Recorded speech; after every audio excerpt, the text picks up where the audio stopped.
Sudah saya bilang kemarin, kalian siapkan dulu, baca-baca dulu ya, mulai dari lapisan apa aja yang harus dipelajari, yang penting-penting dari tunika mukosa sampai dengan tunika serosa. Dan nanti kalian nggak terlalu bingung ya, karena banyak sekali materinya. Ini yang kemarin, lewatin. Ya, jadi kita hari ini outline-nya kita membahas dari esophagus sampai ke anus, esophagus, gaster, intestinum terdiri dari duodenum, yeyunum, sama ileum, kemudian intestinum rasum terdiri dari kolon, cecum, appendix, sama rectum, terus terakhir ke pembuangannya yaitu anus.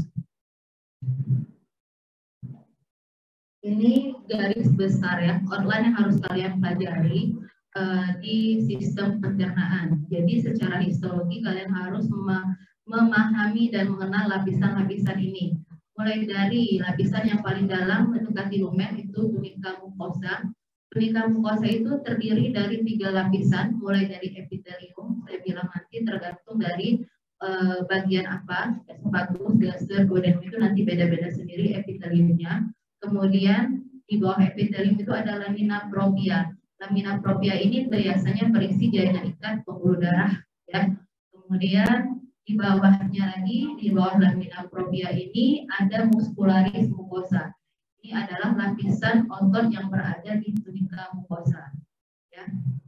Jadi lapisan yang pertama itu tunika mucosa ada 3 yang harus kalian identifikasi, dari epitelium, lamina propria, sama muscularis mucosa. Biasanya pembedanya itu di epitelium. Untuk lamina propria sama muscularis mucosa, karena dia di bagian dalam, biasanya terdiri dari otot polos. Ya. Kemudian di bawah mukosa ada tunika submukosa. Jadi di bawah substannya di bawah ya, bawah mukosa. Bawah mukosa itu saya bilang kemarin terdiri sama jaringan ikat padat yang biasanya tersusun secara irregular atau tidak teratur. Kemudian di antara jaringan ikat padat itu ada pembuluh darah, ada pembuluh limfe, dan juga ada plexus saraf. Plexus saraf Meissner kalau di lapisan tunika mukosa, dia membantu pergerakan dari muscularis mucosa, jadi ada saraf yang mengaturnya di sana. Kemudian lapisan ketiga itu muscularis externa atau sering kita sebut namanya tunika muscularis, jadi otot yang berada di lapisan luar. Tunika muscularis ini biasanya terdiri dari susunan 2 susunan lapisan otot polos, yaitu otot polos di bagian dalam itu berbentuk sirkuler yang melingkar, kemudian otot polos di bagian luar itu longitudinal bentuknya, jadi tersusun atas 2 lapisan otot polos sirkuler dan longitudinal di paling luar. Kemudian yang terakhir itu adalah tunika adventitia atau serosa. Dikatakan adventitia apabila letaknya itu terdapat di retroperitoneal ya, jadi tidak berada di rongga abdomen, jadi dia hanya terdiri dari jaringan ikat. Dikatakan tunika serosa apabila letak si rongga tersebut, organ tersebut berada di rongga abdomen atau intraperitoneal. Dan biasanya pada tunika serosa dia dilapisi lapisan paling luar oleh epitel selapis gepeng tipis, namanya mesotelium. Ya, itu secara garis besar. Nah, nanti per organ kita bahas satu-satu. Sampai sini paham dulu yang harus kalian pelajari outline-nya, biar nanti nggak kemana-mana, nggak bingung.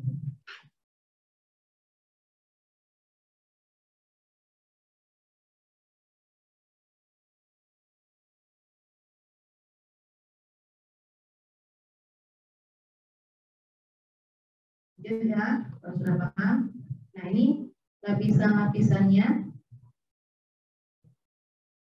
Mulai dari lapisan yang paling dalam ya, itu dari mukosa, ini ya mukosanya.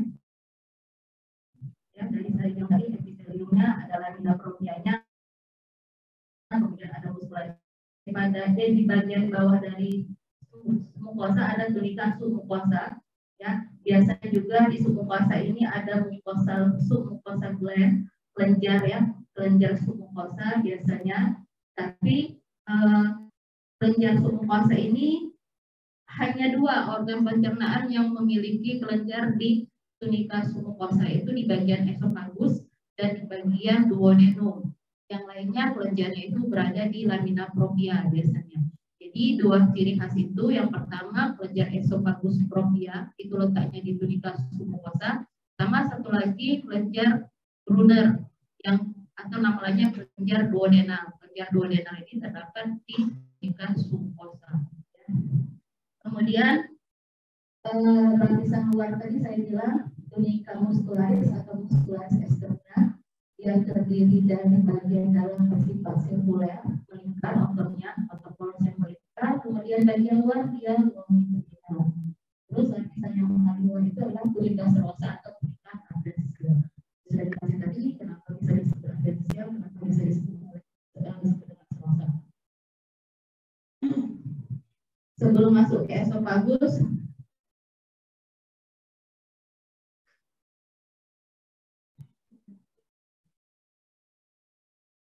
kita masuk ke paring dulu. Jadi sebelum masuk ke esophagus ada ruang peralihan antara rongga mulut dengan sistem pernapasan dan pencernaan, namanya paring. Panjang paring ini kurang lebih 12,5 sampai 15 cm. Terdiri dari 3 bagian, ada yang langsung berhubungan dengan nasal, namanya nasal faring, berhubungan dengan oral, dengan rongga mulut itu orofaring, kemudian nanti ada yang berhubungan dengan laring, namanya laringofaring. Jadi ada 3 bagian. Nah, ini lapisannya. Dimulai dari tunika mukosa. Tunika mukosanya dia biasa kalau misalnya sebagai protektif awal-awal mula ya, dia masih ya squamous kompleks non kornifikasi. Sudah saya bilang non kornifikasi, jangan kalian bilang lagi kornifikasi karena itu bukan epitel kulit, bukan epidermis ya deh ya. Jadi di bagian dalam itu epitel squamous kompleks.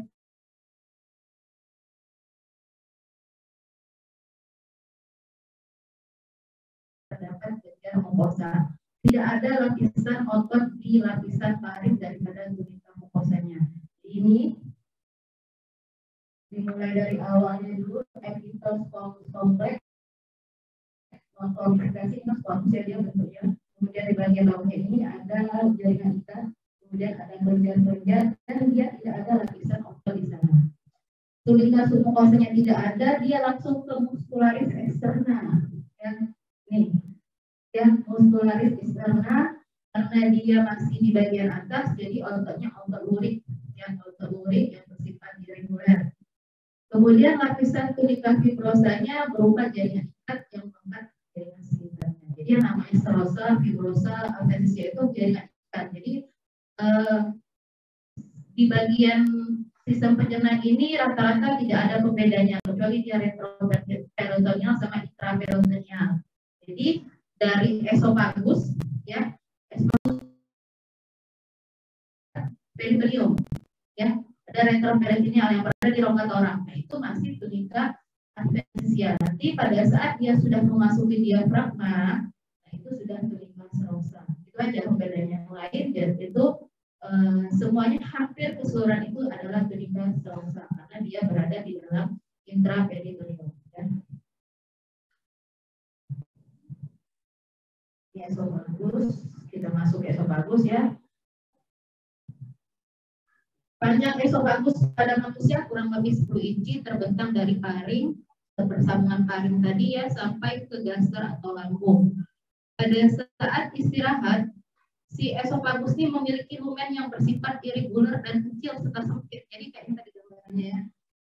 Nah, ini gambarannya. Ini yang namanya lumen, yang putih ini.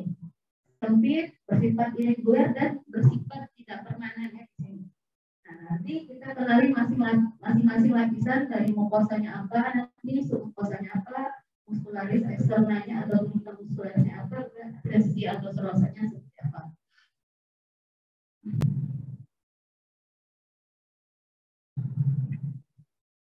Kemudian di esophagus ada 2 kelenjar, saya bilang tadi. Selain di lamina propria, esophagus juga memiliki kelenjar di lapisan tunika submukosanya. Ya, di lamina propria kelenjarnya namanya carpagus. Lamina propria tadi di mana di tunika mukosa ya, di lapisan lamina proprianya itu tak ada namanya kelenjar cardia esophagus.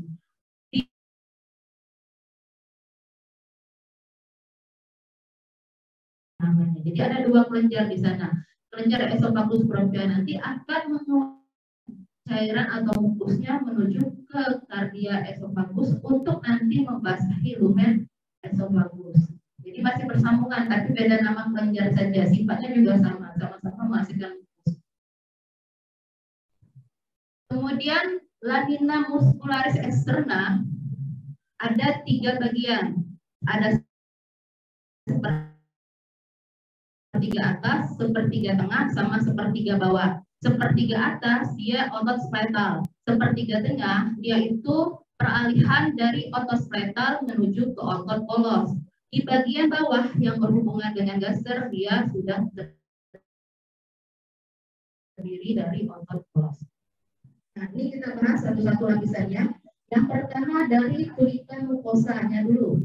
Epitelnya masih epitel squamous kompleks non kornifikasi, sama seperti Pak Arif tadi.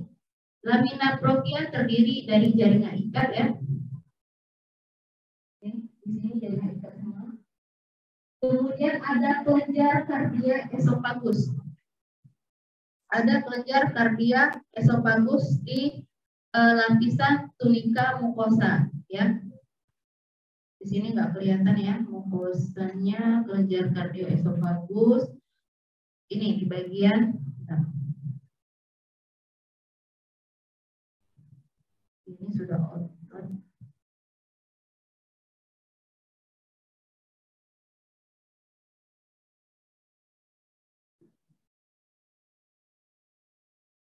Jadi di sini sebenarnya ada kelenjar ya di sejajar dengan di bagian atas ini kan otot ya.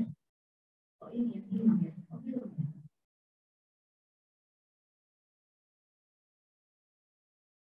Nah ya ini kan otot ya, muscularis mucosa. Nah di sini ada kelenjar. Nah di sini ada pembuluh limpa juga. Nah ini adalah lapisan tunika submukosanya. Nah tunika submukosa ini terdiri dari jaringan ikat longgar. Di sini ada pembuluh darah ya, arteri dan vena. Di sini adalah kelenjar esofagus propria yang putih-putih ini. Saya nggak tahu ya, di Zoom kelihatan nggak? Saya make ini. Maaf dokter, tapi tidak kelihatan dok. Iya dari mana ya? Susah ya. Sebelum ini benar nggak kelihatan ya? Karenanya ya karena ini ya. Mana saya nunjuknya jadi ya? Mana? Oh dari sininya ya? Oh iya ya bentar.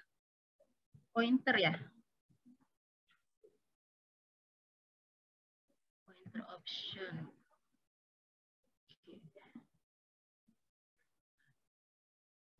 Oke ya, jadi kelihatan ya.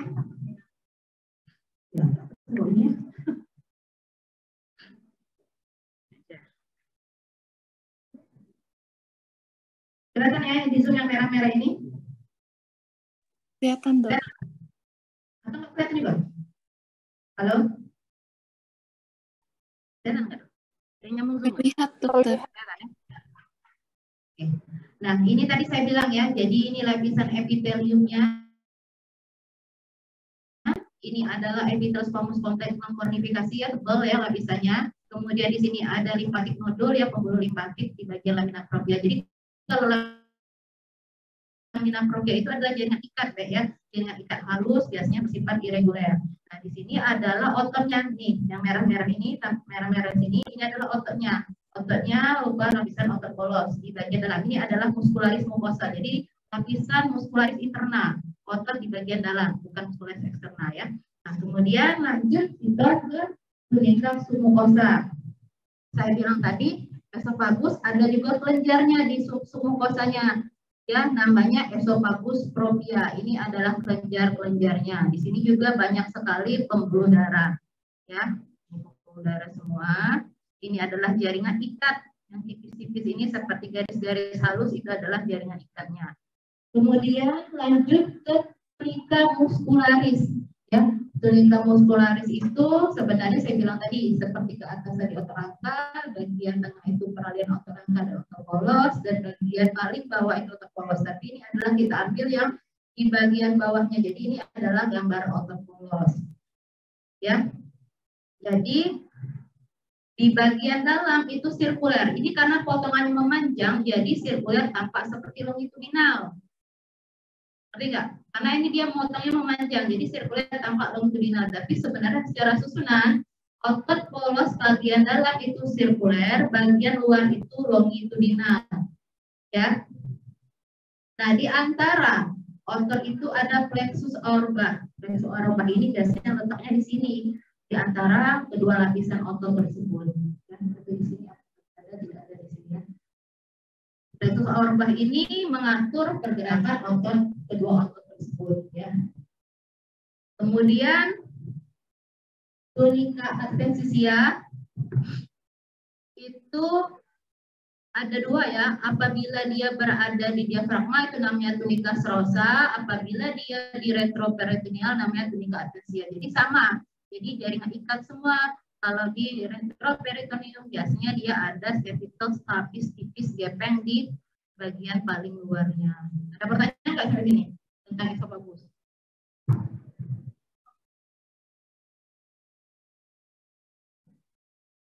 Kalau dia diafragma itu kan di bagian perut ya sudah. Berarti sudah intraperitoneum, dia sudah di dalam. Kalau di luar itu berarti retroperitoneum, di bagian toraks biasanya.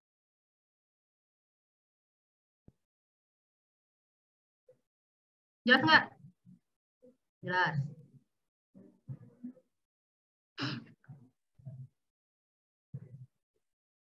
Nah, ini hanya gambaran ya, sama sih, dua-duanya sama. Ya, siapa tahu kamu ketemu yang ini, apa yang ini ya, bisa sedih ini. Jadi lumennya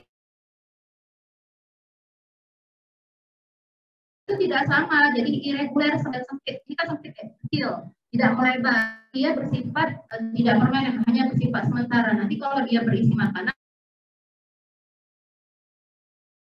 lumennya akan membesar. Jadi ini dalam keadaan kosong. Jadi lumennya kecil seperti ini. Ya, ini sama tadi sudah saya jelaskan mulai dari lapisan mukosa, kemudian submukosa di sini, ya, ini kelenjar esofagus propia, kemudian yang di luar tunika muscularis, ya, baru nanti tunika serosa yang paling luar sekali, ya sama.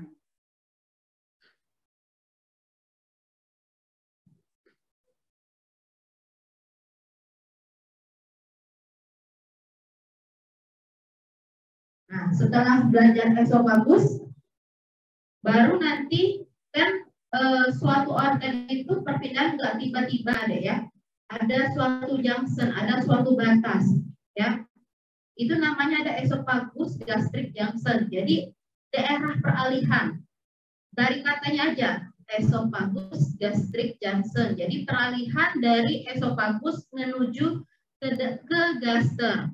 Apa yang paling khas berubah? Yang paling khas berubah itu adalah epiteliumnya dulu. Mulai dari lapisan epitelium. Jadi di esofagus gastric junction ini dia mulai menyiapkan untuk menjadi gaster. Jadi epitelnya berubah dari yang squamous kompleks non konifikasi menjadi epitel kolumner silindris ya, epitel kolumner simplex. Nah, ini perubahannya. Kelenjarnya di sini tadi kan ada kardia esofagus ya, di tunika, di lamina propria tunika mukosanya. Nah, kalau di gaster bagian kardia, jadi kalau gaster itu ada 4 bagian ya, secara skematik. Jadi dari kardia, fundus corpus, baru terakhir pilorus. Pilorus itu adalah bagian paling ujung gaster yang nanti berhubungan dengan duodenum. Kita sudah belajar di anatomi ya. Dari bagian kardia, paling sempit, kardia itu bagian yang kecil yang berhubungan dengan esofagus. Nah, ini adalah bagian kardianya, bagian awal, pangkal dari gaster. Ya. Nah, pangkal dari gaster ini, karena di sini ada kardia esofagus, di sini ada kardia lambung, ada kelenjar kardia lambung. Kardia gaster di bagian lamina propria dari tunika mukosa gaster tersebut. Ya. Jadi, nanti ada preparannya. Preparannya itu hampir mirip sama seperti ini. Jadi nanti yang ditampilkan nanti, yang dilihatkan nanti itu adalah gambar peralihan. Jadi nanti kan kita ada 2 peralihan ya. Nanti ada esofagus gastric junction, yang satu lagi gaster duodenum junction atau gaster duodenum overgang. Jadi dari gaster ke usus halus juga ada junction-nya, ada peralihan, nggak langsung lompat dari junction langsung ke duodenum enggak. Jadi ada junction juga. Nanti apa yang membedakannya? Nanti yang membedakannya itu adalah di esophagus gastric junction itu dia epitel yang pertama. Epitelnya columnar cylindris simplex ya, columnar simplex. Nah, kalau di gaster duodenum obergang kan kalau gaster kan epitelnya kolumner, beralih ke duodenum dia sudah mulai ada struktur apa coba? Ada struktur fili sama plica circularis. Gitu. Jadi usus halus itu untuk membantu penyerapan makanan, kan usus halus tugasnya penyerapan makanan ya, penyerapan nutrisi dan cairan. Jadi ada apa ya? Istilahnya itu modifikasi lapisan epithelial mukosa untuk memperluas penyerapan makanan tersebut dalam bentuk plica circularis dan fili intestinalis. Ya, seperti itu. Nah, ini gambarnya peralihan. Jadi nanti kalau lihat epitelnya columnar simplex, ya. Dan di sini ada kardia kelenjar, kardia esophagus, kardia gaster. Ya. Untuk yang lain kita bahas nanti di saat di bagian gaster. Ya, ini esophagus. Ini secara ini gambarnya juga yang lainnya. Ini dari bagian esophagus. Kalian sudah bisa membedakan epitel sudah ya? Saya kira sudah lah, karena sudah belajar di blok 4 kemarin. Jadi ini epitel squamous stratified si esophagus berubah di sini menjadi kolumner. Kolumner itu kan panjang-panjang deh, tinggi-tinggi ya epitelnya. Simplex ya, kolumner simplex hanya satu lapis. Dan di sini ada kelenjar gastric gland. Kalau di sini tadi ada kelenjar gastric esophagus. Nah, sama untuk muscularis mukosanya nanti kita akan bahas satu-satu. Ya. Jadi di esophagus itu kan dia menyalurkan cairan atau massa makanan bolus dari rongga mulut ke dalam gaster. Jadi lumennya otomatis secara fungsional dia harus bersifat protektif. Epitel squamous complex non falsifikasi. Di situ juga ada kelenjar, dua kelenjar saya bilang tadi ya. Jadi jangan salah lagi, esophagus ada dua kelenjar. Di lapisan lamina propria itu ada kelenjar kardia esophagus. Di lapisan tunica submucosa ada esophagus propria. Jadi dua kelenjar. Nah, keduanya itu menghasilkan mukus untuk melumah mukus biar tidak kena cairan asam yang berasal dari lambung. Jadi lumen esophagus masih bisa terlindungi karena kedua kelenjar tersebut menghasilkan mukus, membasahi bagian lumen esophagus. Bahan yang tertelan itu dipindahkan dari satu ujung ke ujung lainnya dengan kontraksi otot dari esophagus tadi, namanya peristaltis. Kemudian di bagian kan ada junction ya, kan ada junction. Nah, di situ ada orthosphincter gastroesophagus. Jadi si esophagus itu ketika memasukkan makanan dari esophagus, dia kan dorong ke bawah nih untuk masuk ke gaster. Nah, si sphincter gastroesofagusnya itu akan menutup sendiri secara normal. Jadi tidak mungkin ada reflux, misalnya makanan sudah masuk ke lambung, keluar naik lagi ke atas. Kecuali pada orang-orang yang menderita penyakit tertentu, misalnya pada GERD, gastroesophageal reflux disease. Jadi makanan yang sudah masuk ke lambung, karena sphincternya tidak bisa menutup, dia naik ke atas. Terjadi reflux. Kalau misalnya kalian terasa asam ya di daerah leher kalian, nah itu bisa jadi asam lambung itu naik ke bagian esophagus yang secara normal dia tidak naik ke atas karena ada sphincternya tadi yang menutup dan membuka sendiri secara otomatis secara normal. Nah, ini bisa juga dalam keadaan misalnya kalau kalian habis makan itu langsung berbaring, bisa saja seperti itu karena pengaruh tidak mengikuti gravitasi, jadi otomatis asam lambung itu bisa naik sendiri secara sedikit ke esofagusnya melewati si sphincter tadi. Seperti itu. Secara normal nggak mungkin sudah masuk lambung makan keluar lagi. Nah, itu berarti ada sesuatu yang harus diobati kalau memang sering terjadi seperti itu. Namanya bisa GERD, gastroesophageal reflux disease. Jadi makanan yang sudah masuk ke lambung itu kembali lagi ke esofagus. Ya, itu tidak normal ya.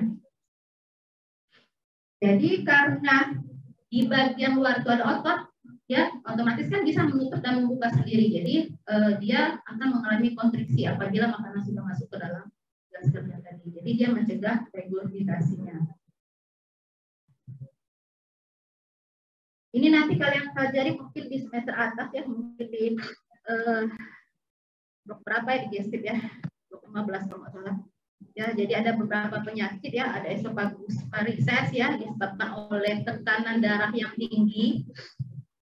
Kemudian ada epithelial metaplasia, jadi epitelnya mengalami metaplasia atau perubahan.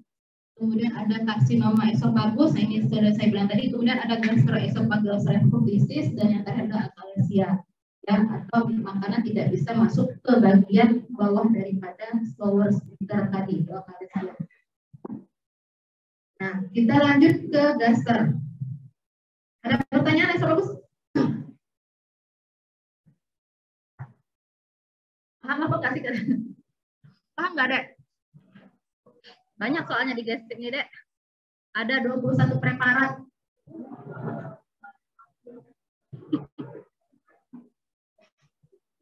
Asistensi nanti 3 kali ya. Asistensi 3 kali. 7 preparat pertama, 7 preparat kedua, 7 preparat ketiga. Tapi praktikumnya langsung 2 kali nanti karena kita kan ada libur Imlek ya. Jadi kemarin jadwalnya agak sedikit berubah sedikit ya. Jadi nanti di GESIP 1 itu ada 10 preparat yang harus kalian pahami. 10 ya, 10. Di GESIP 2 11. Nah, jadi banyak.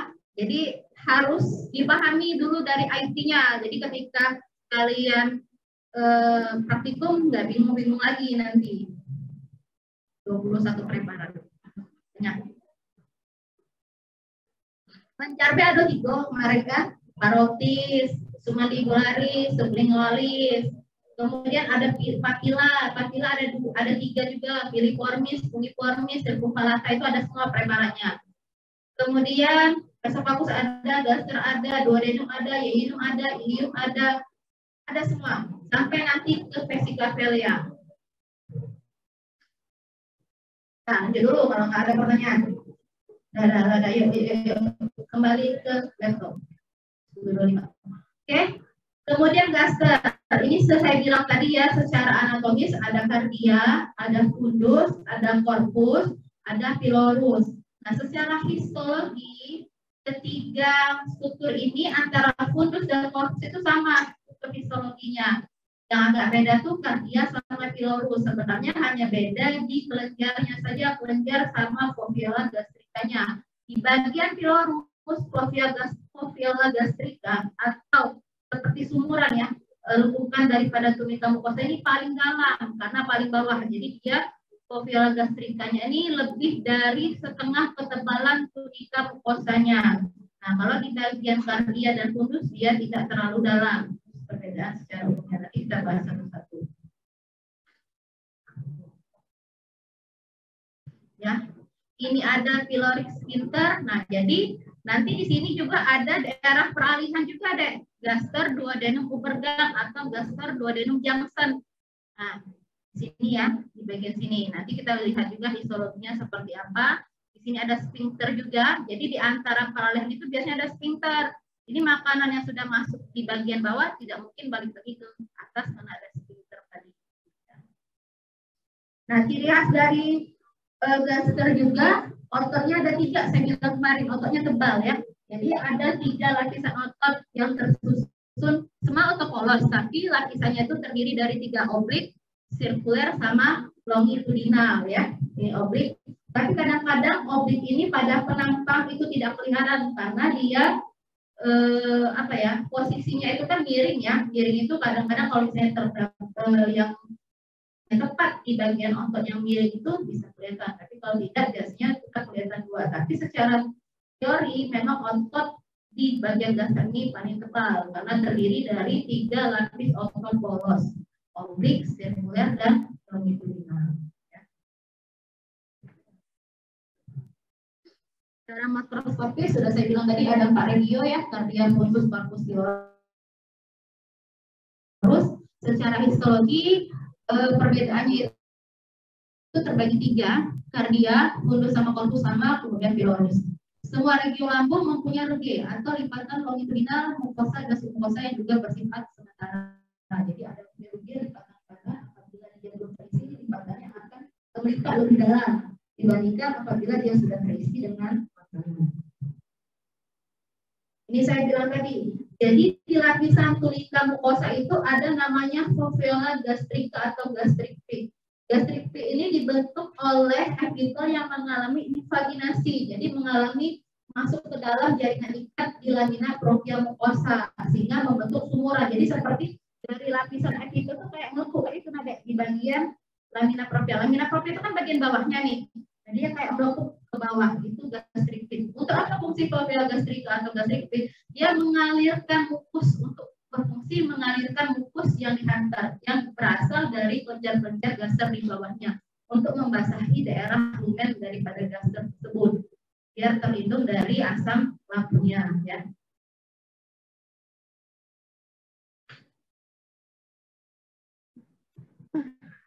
Nah, kita bahas satu-satu lapisan ya, dari tunika mukosa sampai tunika serosa.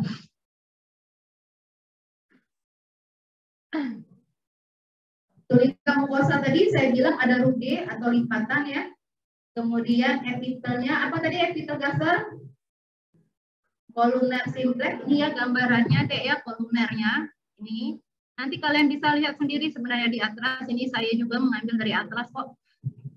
Ini nanti kita lihat. Ini epitel kolumner simplex panjang ya, beda sama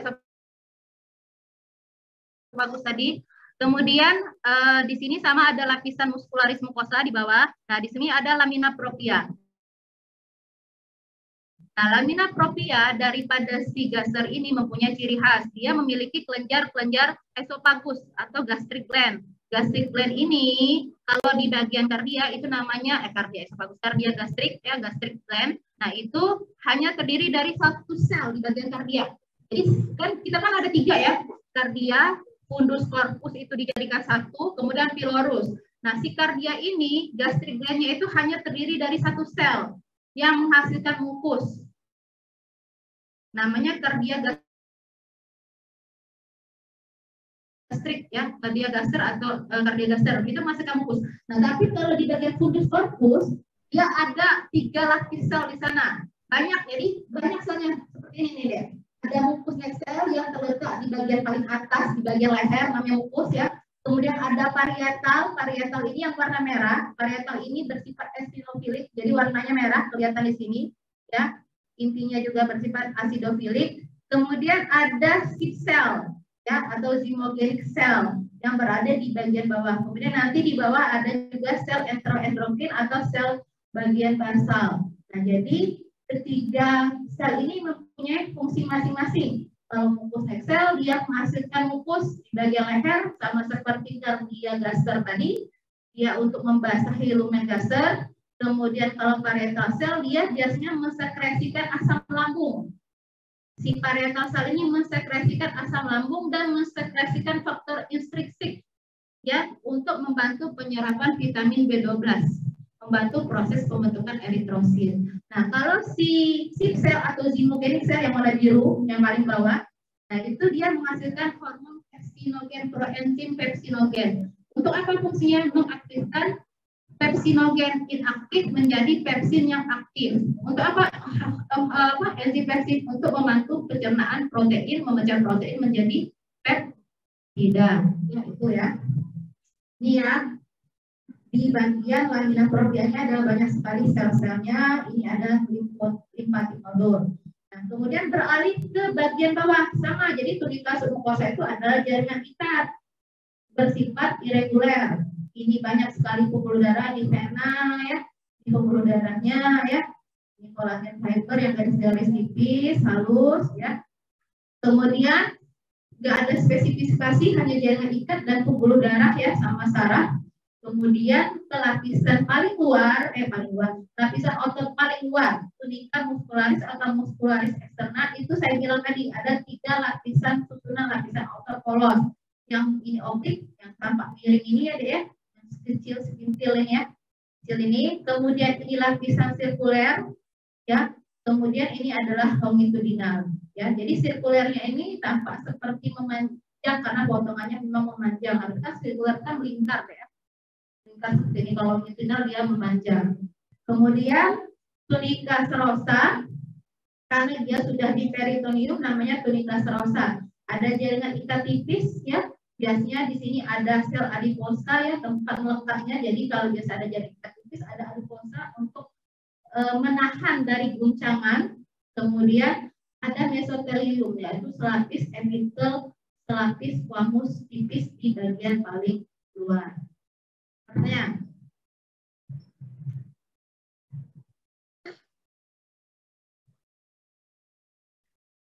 Ngerti nggak, Dek? Ngerti lah ya. Ngerti lah. Baca sendiri nanti. Ngerti nggak kalian? Ngerti ya? Jadi itu ciri khas dari gaster, ya. Nah, ini saya bilang tadi, ini adalah surface epithelium, ini adalah gaster yang gambarnya di mikroskop elektron. Jadi gastric itu seperti masuk ke dalam deh. Jadi invaginasi epitel ke lapisan lamina propria di bawah. Jadi dia kayak sumuran kayak wadah kayak gitu. Jadi ada gastric ya, sumuran dalam. Nanti gastric masing-masing antara fundus, conus sama pilorus itu beda ketebalannya saja. Jadi makin ke dalam bagian pilorus itu gastric nya itu paling dalam di antara bagian lain, lebih dari setengah ketebalan mukosanya.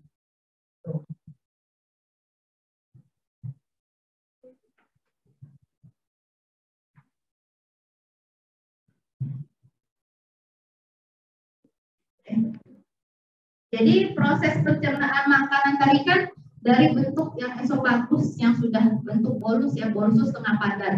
Nah, di dalam lambung proses pencernaan itu terjadi secara apa? Mekanis dan kimiawi. Jadi karena selain otot lambung yang tebal, dibantu juga tadi oleh sel-sel tadi kan menghasilkan berbagai macam cairan ya di sana. Nah, itulah yang membantu proses pencernaan makanan di dalam lambung. Sehingga makanan di dalam lambung awalnya setengah padat, dia akan diubah menjadi setengah cair, namanya cimus ya, cime tulisannya, setengah cair atau seperti bentuk bubur.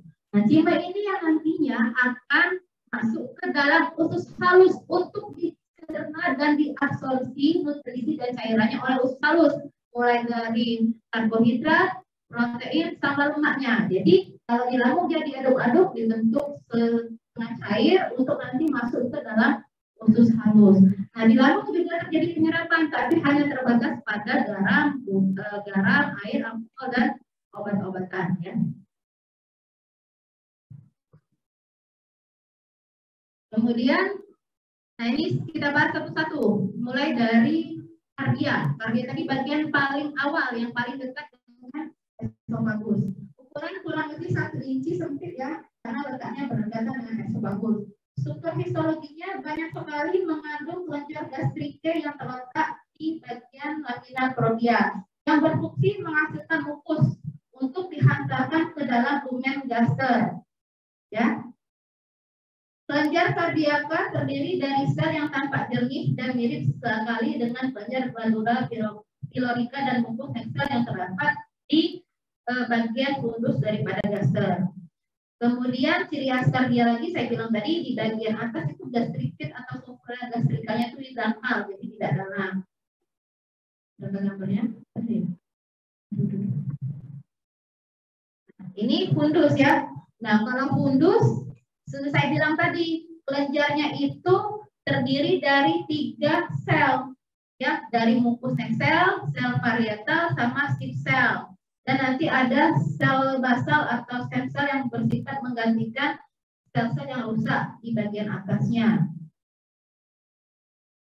Fovea gastrikanya itu kurang dari setengah ketebalan. Ini deh yang namanya fovea gastrika tuh yang masuk ke dalam. Tapi dia kurang dari setengah ketebalan tunika mukosanya, kan nggak terlalu dalam ya. Jadi kita bandingkan dengan yang pilorus. Kelenjar lebih pendek tetapi banyak cabang dibandingkan glandula kardiaka. Tadi saya bilang banyak-banyak sekali selnya di sini. Kelenjar terdiri dari sama ya, porus, kolum, corpus, serta fundus. Nah ini sama tadi lapisannya. Nah ini bagian fundus ya. Ini gastric pitch-nya. Ini pendek ya. Ini mana ya keterangannya? Ini adalah otot. Ya, ototnya muskularis ya, muskularis mukosanya. Ini blood vessel, pembuluh darahnya, Ini lamina propria, ini adalah fundus gaster, ya, gastrik, ya, kelenjar. Ini kalau dibesarin lagi, saya lupa pula ini singkatnya enggak, saya copy ya. Ini parietal cell ya, PC ini parietal cell, bukan Putri Chandra. Ya, ya, parietal cell ya, ada ya. Parietal cell ini bagian fundus ya, karena ada bagian fundus ya tadi. Nah, parietal cell tadi kan bersifat asidofilik ya. Nah, di sini gambarannya. Nih. Nah, ini parietal cell yang besar-besar dan asidofilik. Kemudian ini sheep cell. Ya, sheep cell ini lebih basofilik ya. Ini lumen, L nih ya tulisannya berarti di dalam ini, di dalam sel tadi. Itu apa CT ya? Apa CT deh? Apa? Oh, connective tissue ya. Oh ya. Nah, ini kayak ya sih mungkin ya connective tissue ya. Ini sheep cell-nya. Nih, kan dia lebih basofilik ya dibandingkan yang si parietal cell tadi. Itu gambarannya. Nah, ini gastripit daripada fundus tadi deh. Dia kurang dari setengah ketebalan daripada tunika mukosa itu sendiri. Kan tunika mukosanya sampai sini. Nih, ya, pendek. Oke. Nah, ini gambaran yang pilorus. Nah, pilorus ini bagian lambung yang akan berlanjut menjadi duodenum. Nah, ovela gastrikanya itu panjang deh sampai ke sini. Nih, sampai ke dalam. Lebih dari setengah ketebalan mukosa dan dia lebih berkelok-kelok nih sampai ujung ini. Nih fovea gastrikanya. Nah, kelenjarnya hanya satu. Kalau tadi kan kalau di bagian fundus ada 3 sel ya di kelenjarnya. Kalau di sini hanya satu kelenjar pilorus yang hanya fungsinya menghasilkan mukus. Namanya pyloric gland. Nih, yang besar-besar nih. Nih ya. Nih. Nah, ini semua pylorus gland. Nanti pylorus gland itu akan mengeluarkan mukusnya ke dalam si fovea gastrika ini. Nah, dikeluarkan ke sini untuk membasahi daripada bagian fovea gastrika epitel daripada si pylorus tadi. Ini epitelnya columnar simplex ya. Ini satu-satu. Nah, kemudian si pylorus gland itu juga salah satunya menghasilkan enzim lisosim. Jadi fungsinya untuk menghancurkan dinding sel bakteri yang berasal dari makanan. Nah, di sini juga ada limpatik nodul yang biru ini ya, seperti tumpukan biru, ini limpatik nodul. Kemudian ini adalah muscularis mucosa, lapisan otot mukosanya di sini. Di bawahnya ada tunica submucosa, yang lainnya sama, dari tunica submucosa, tunica muscularisnya sama, sampai itu ya. Oke, di bagian pilorus ya. Nah ini ya gastric pitnya tadi saya bilang dalam dan berkelok-kelok ya sampai ke sini. Nih, ini epitelnya, ini blood vessel, ini juga. Kemudian ini adalah, nah ini di sini pyloric gland-nya ini, yang bulat-bulat ini pyloric gland-nya. Oke. Ini muscularis mucosa ya.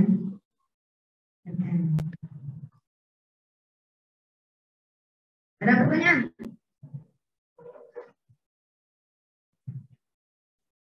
Ya masih banyak ya. Ya lanjut dulu ya.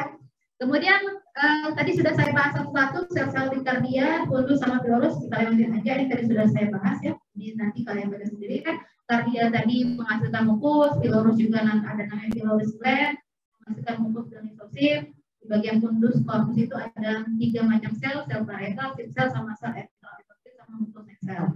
Nah, itu. Ini juga sudah saya bahas tadi ya. Fungsi-fungsinya apa saja, menghasilkan HCl, parietal tadi saya sudah bilang menghasilkan faktor intrinsik, kemudian sel menghasilkan akar. Mengubah pepsinogen menjadi pepsin sehingga bisa mencerna molekul-molekul besar protein untuk menjadi peptida. Ini sudah saya jelasin, kita skip biar cepat. Ya. Halo, assalamualaikum ya, Miss. Halo? Ya, ya, Ya, ngapa, Dek? Ngapa, Dek? Halo? Halo? Ngapa, Dek? Apa? Catering. Tidak diantar ya? Oke, nggak ada di itu ya. Nanti yang mitanya dulu ya. Beli jajan tadi ada duit ada?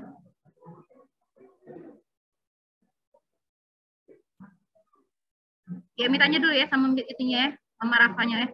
Ya mitanya dulu sama Rafanya ya. Ya, tunggu dulu ya. Ya. Kalau tidak jajan dulu beda.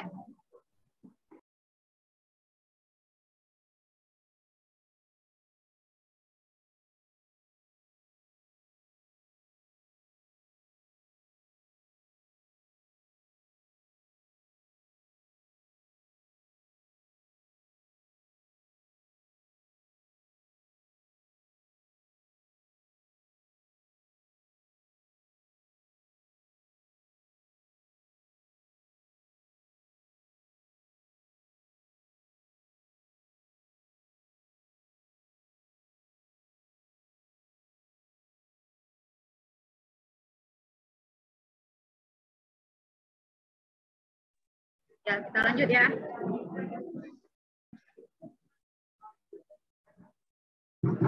Ya, kita lanjut. Ini itu kenapa pada menghilang ya? Bukan orangnya, saya nggak tahu ya, hadir atau enggak ini ya. Tapi sudah kan karena sudah mahasiswa ya. Jadi kalau sudah mahasiswa itu tinggal kesadaran diri sendiri ya. Benar nggak saya? Kalau mau belajar, ya wes. Kalau enggak, sebenarnya hadiran ini di absen ya, harusnya Korta yang mengabsennya ya. Tidak mungkin kalau saya mengabsen satu-satu. Kalau saya kalau luring saya panggil satu-satu, kalian pakai kartu. Biasa ada kartu apa namanya? Kartu untuk tanda tangan. Saya panggil satu-satu.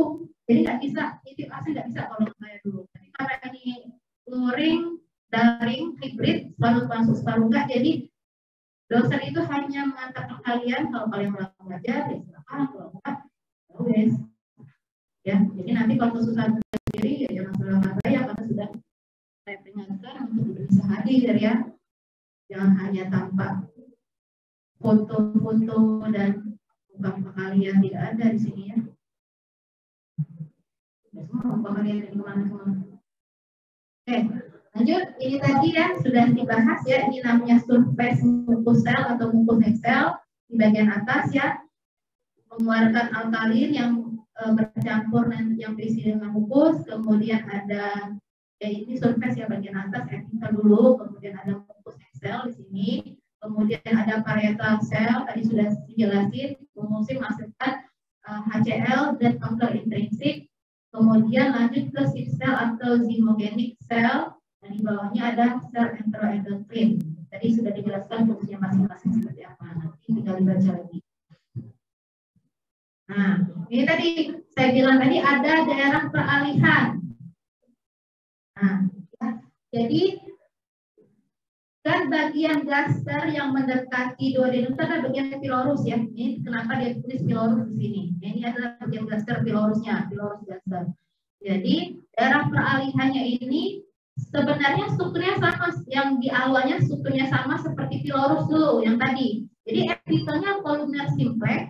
Kemudian ada kelenjar piloris ya, pylori gland. Di sini di bagian lamina propianya, kemudian ada muscularis mucosa tetap sama. Kemudian ada sphincter pilorus atau ototnya ya, yang terbentuk dari muscularis externa. Kemudian ada tunica serosa di bagian paling bawah. Kemudian di sini ada plexus orbah atau plexus mesentericus. Nah, ini daerah peralihan. Jadi karena peralihan otomatis kan ini adalah bagian duodenum atau usus halus bagian duodenum. Nah di bagian usus halus itu sendiri, dianya ini adalah, saya bilang tadi, karena dia fungsi usus halus adalah melakukan penyerapan nutrisi dan cairan, jadi si bagian mukosanya itu mengalami modifikasi. Modifikasinya itu ada 3 di sini. Yang pertama, plica circularis, ya, yaitu adalah lipatan dari tunica mucosa yang menuju ke submucosa. Kemudian fili ini adalah tonjolan seperti jari-jari yang membantu nanti memperluas penyerapan nutrisi di bagian usus halus.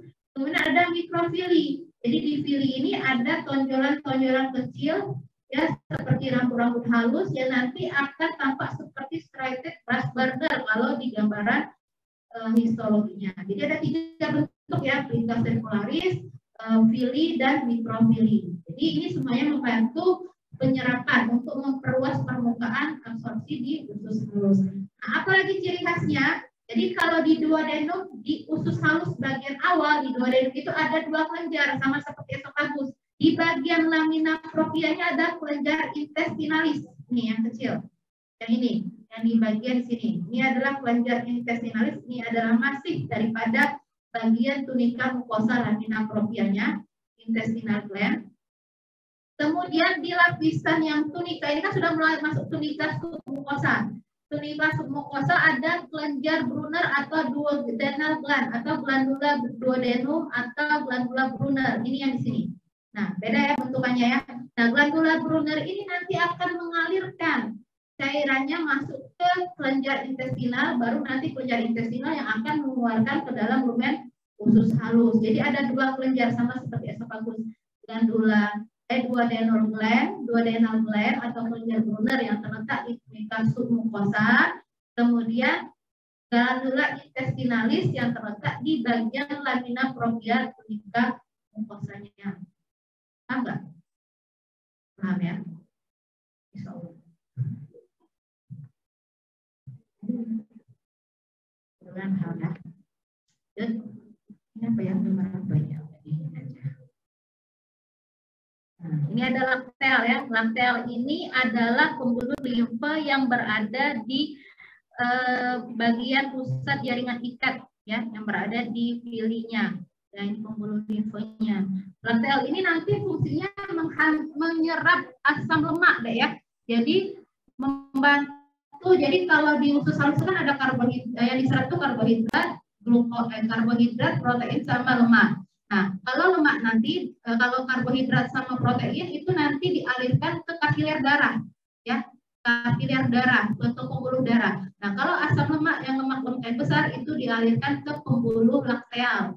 Pembuluh lakteal itu adalah pembuluh limfe sentral yang nanti akan menghantarkan si lemak nanti ke pembuluh-pembuluh limfe untuk dibantu dicerna di sana, untuk dihantarkan di sana, ya.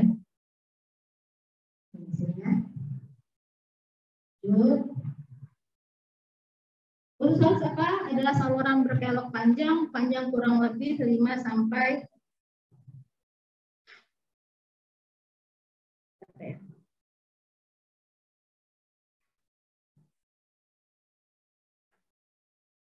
panjang kurang lebih 5 sampai 7 meter, merupakan bagian yang terpanjang di saluran cerna. Dibagi atas 3 regio, duodenum, ileum, sama ileum.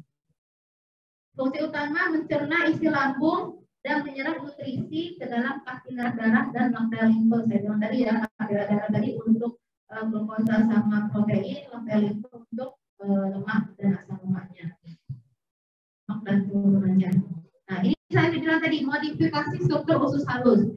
Jadi untuk meningkatkan luas permukaan sel dalam absorpsi nutrisi dan cairan, ada 3 struktur di bagian tunika mukosanya, plica circularis, filus atau fili, kalau banyak itu fili, ya, asinus, asini, ya, dan mikrofilus, ya. Apa itu pengertian masing-masing? Plica circularis saya bilang tadi lipatan mukosa yang bersifat permanen. Jadi kalau bahasa tadi kan ada lipatan juga, tapi dia tidak bersifat permanen, jadi hanya sementara, jadi bisa berubah. Kalau plica circularis tidak seperti itulah bentuknya, makanan masuk, mau nggak masuk, kita seperti itulah. Lipatan mukosa spiral yang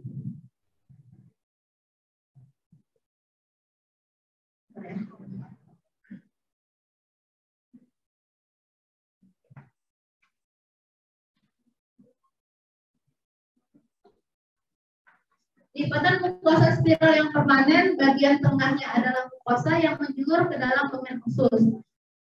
Biasanya itu lebih kelihatan di bagian proksimal, ileum dan semakin berkurang ke arah ilium. Jadi si plica circularis ini semakin pendek ke arah ilium. Jadi ke usus halus bagian bawah dia paling pendek.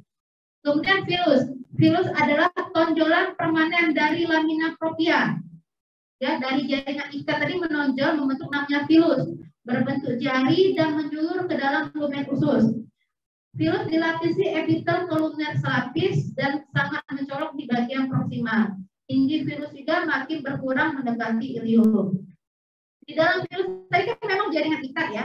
Jaringan ikat berasal dari lamina propria. Dia ada inti jaringan ikat yang saya bilang tadi membentuk satu sentral pembuluh limfe namanya lakteal. Ya. Terus juga mengandung pekapiler darah serta otot poros. Terus yang terakhir mikrofilus atau mikrofili. Perluasan sitoplasma yang menutupi apex sel absorptif usus. Jadi di bagian sitoplasmanya itu ada fili-fili kecil yang menutupi bagian sel-sel penyerapan daripada usus halus tadi. Kalau di histologi di mikroskop dia kelihatan seperti striated brush border. Si mikrofilus ini dilapisi oleh glikoprotein yang mengandung enzim brush border. Nah, ini gambarannya. Ya, ini lipatannya, lipatan plica circularis. Ini adalah tonjolan filinya tadi. Nah, ini di pinggir-pinggirnya ini adalah mikrofilusnya. Ya, ini laktealnya nih berada di sini. Lihat ya. Nah, ini kalau dibesarin ya, ini vena yang mempunyai biru ya, ini kemudian arteri. Ini pembuluh limfe, ini lakteal tadi deh. Nah, ini ya, ini adalah virusnya. Nah, di pinggir-pinggir ini ada mikrofilus yang menutupi si sel-sel penyerapan usus tadi. Nah, ini namanya lakteal.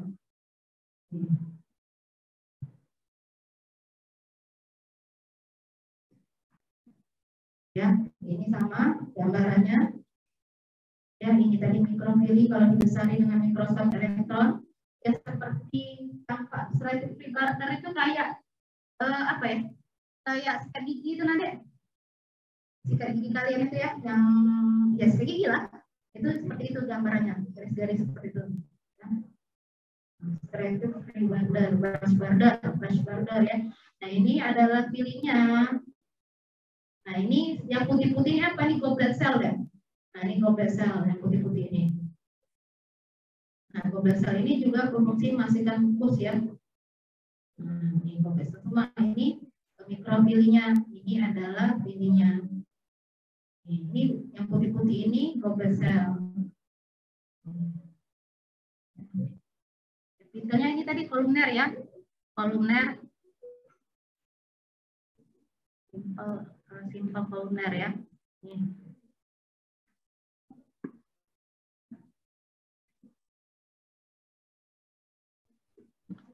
Nah, ini kelenjar dan sel di usus halus. Saya bilang tadi kalau di usus halus bagian duodenum tadi ada dua kelenjar. Kelenjar intestinal ya, namanya cryptus crypta of Liverpool. Jadi di bagian seluruh usus halus itu semua memiliki glandula intestinalis. Di mana letak glandula intestinalis? Letak di lamina propria tunica mucosa usus halus. Jadi semua bagian usus halus di bagian lamina propria daripada tunica mucosa usus halus ada kelenjar namanya kelenjar usus atau crypta of Liverpool atau namanya glandula intestinalis. Ya. Di situ di kelenjar itu memiliki berbagai macam sel, ada sel absorptif, ada sel goblet, ada sel panen, ada sel endokrin. Kemudian, nah ciri khas yang membedakannya hanya di duodenum. Jadi di duodenum itu hanya duodenum yang memiliki kelenjar Brunner atau duodenal gland atau kelenjar duodenal. Tadi kan kalau yang tadi namanya kelenjar intestinalis. Kelenjar intestinalis itu terletak di lamina propria tunica mucosa. Dan di bawahnya itu kan tunica submucosa. Nah, tunica submucosa itu ada namanya duodenal gland atau kelenjar Brunner. Yang memiliki kelenjar Brunner itu hanya duodenum.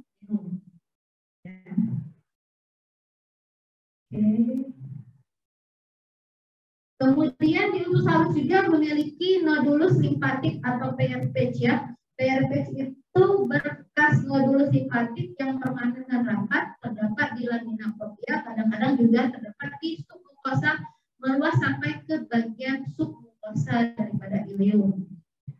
Ya. Terutama dijumpai di bagian terminal usus halus atau ileum. Jadi di bagian ileum ini paling banyak kita temukan prayer page. Ya. Jadi di bagian ileum ini pilih sama pinggang yang semakin pendek, tapi di situ juga banyak terdapat nodulus simpaticus. Bercairnya membentuk duct dan associated lymphoid tissue yang nanti akan berfungsi sebagai sawar imun, namanya lymphonodulus ya, lymphatic nodul itu otomatis dia sebagai sawar imun daripada saluran cerna. Nah, ini adalah bagian usus halus, tunika mukosa sampai tunika serosa. Tunika mukosanya epitel kolumnar simplex memiliki, sudah saya bilang tadi, 3 modifikasi untuk perluasan penyerapan makanan. Tunika sirkularis, ada fili, ada mikrofili, ada sel kompleks, yang tadi yang putih-putih yang saya lihatkan.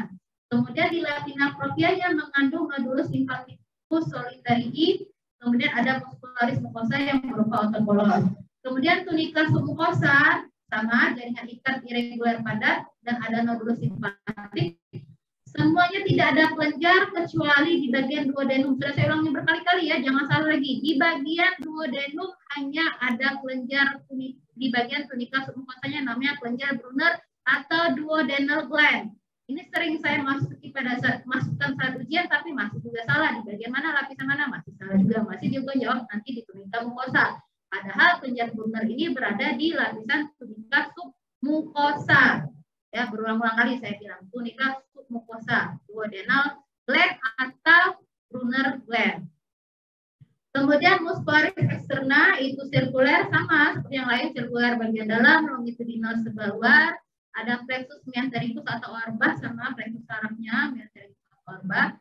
Kemudian tunika serosanya jaringan ikat yang dilapisi oleh selapis sel epitel gepeng, mesotelium namanya, dan ada adiposa untuk menghindarkan dari goncangan. Jadi ada lemak yang melapisi di lapisan bawahnya. Jadi nggak goyang ya, tetap berada di sebelah dirinya. Kita bahas duodenum satu-satu. Ini berapa deh? Duodenum adalah segmen terpendek daripada usus halus.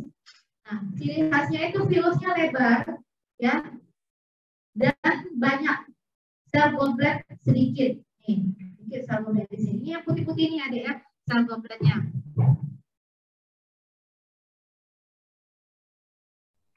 Nah, kemudian kelenjar duodenum atau Brunner gland bercabang dengan sel-sel penghasil mukus di submukosa.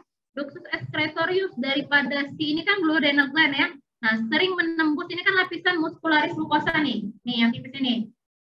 Nah, ini kan tipis ya muscularis mucosanya. Nah, si duodenal gland ini bisa menembus lapisan tunika mucosa ductus excretoriusnya untuk memasukkan cairannya ke glandula intestinalis. Ini kelenjar intestinalis yang ini.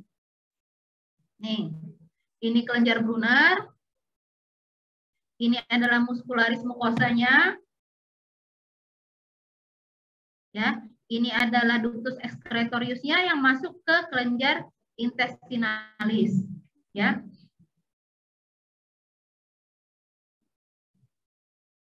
Kelenjar duodenum ini berfungsi mensekresikan bikarbonat atau mukus yang bersifat basa, ya, bersifat alkalin. Sehingga dia menetralkan timus tadi kan dari lambung ya, yang makanan setengah cair tadi dari bolus setengah padat jadi timus setengah cair, itu bersifat asam. Nah, dinetralkan dengan bantuan itu tadi kelenjar duodenum tadi. Jadi si kelenjar duodenum itu menghasilkan bikarbonat untuk menetralkan makanan yang bersifat asam tadi. Sehingga makanan itu akan siap untuk dicerna oleh enzim-enzim pencernaan. Selain itu juga kelenjar duodenum menghasilkan hormon urogastron. Hormon urogastron ini berfungsi menghambat sekresi HCl dari sel parietal lambung dan meningkatkan proliferasi daripada epitel daripada usus halusnya. Jadi membantu perbaikan atau regenerasi daripada epitel usus halusnya ya, proliferasi daripada epitel. Kemudian yayunum ini lebih panjang dari duodenum. luas permukaan terbesar, ciri khasnya virusnya tinggi deh. Nih. Ya. Ini lapisan tunika submukosa, ini virus-virusnya. Nah, ini ada ya kelenjar intestinalis di sini. Ini adalah yang bulat-bulat, ini adalah lapisan, ini adalah daripada tunika mukosa yaitu. Ke sini dia di submukosa. Ini kan kosong submukosa yang nggak ada kelenjar Brunner ya. Kalau dua ini ada kelenjar Brunner, kalau ini tidak ada. Nah di sini submukosanya hanya terdiri dari pembuluh darah, arteri dan vena di sini. Ya.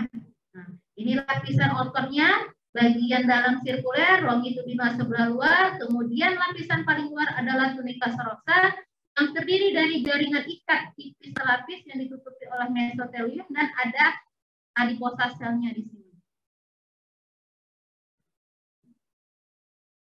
Paham ya? Beda duodenum sama ileum ya, dari kelenjar Brunnernya saja. Kemudian ini ada lymphatic nodulus. Paham nggak kalian? Apa saya tanya aja ya? Nah, ilium. Kalau ilium, virusnya sempit dan pendek. Nih. Nah, ciri khas ilium tadi saya bilang tadi sudah ditemukan pair patch ya. Pair patch-nya hampir mengisi seluruh lapisan lamina propria yang kadang-kadang sampai menembus ke tunika submukosanya. Ya, ini kan tunika submukosa ya. Ini bisa sampai ke tunika submukosa. Jadi yang biru-biru bulat-bulat seperti ini adalah lymphatic nodulus atau yang namanya pair patch. Nah, ini pair patch-nya.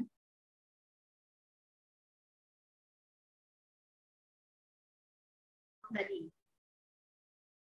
Kemudian nodulus lymphatic lamina propria dan sebuah usaha untuk ini tadi sudah saya bilang pair patch. Ada pertanyaan nggak? Ciri khas dari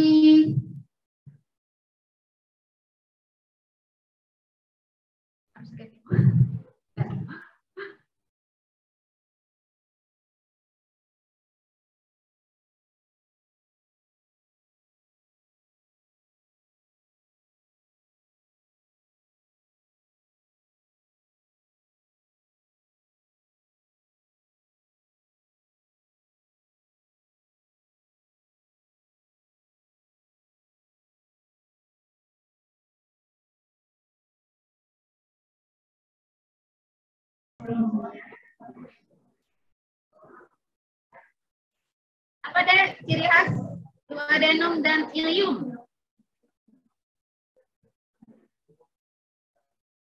Siapa namanya? Siapa? Faza? Apa? Aska? Ya. Silakan.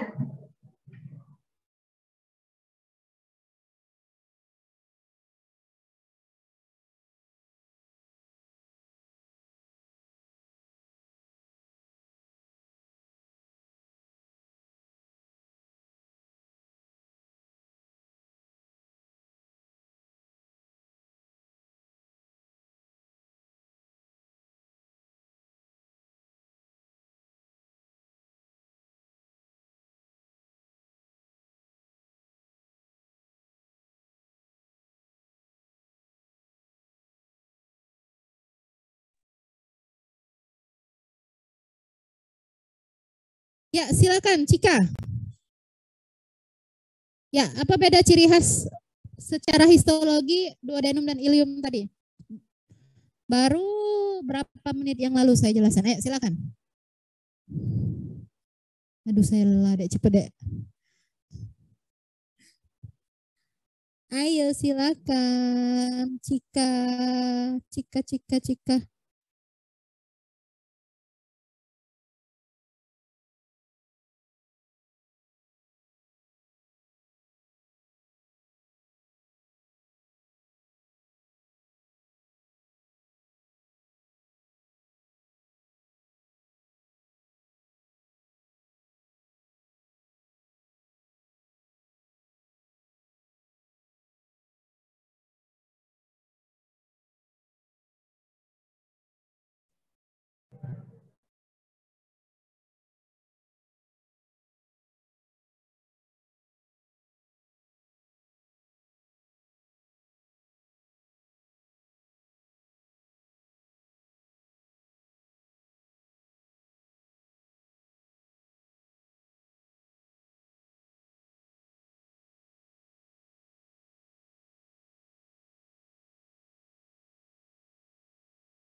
pertanyaan Cika apa pertanyaan saya tadi Cika?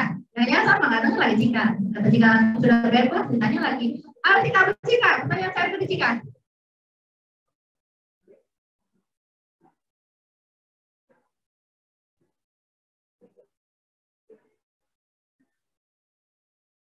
Tapi nggak pertanyaannya?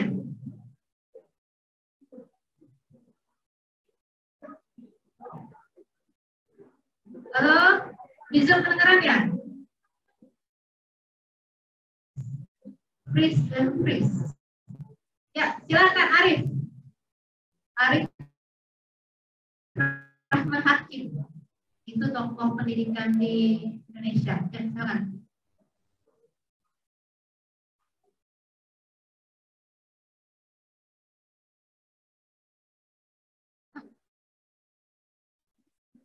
Dari pelajar Brunner dihantarkan ke Muskosa. Jadi outputnya yang mendapatkan siaran itu ya.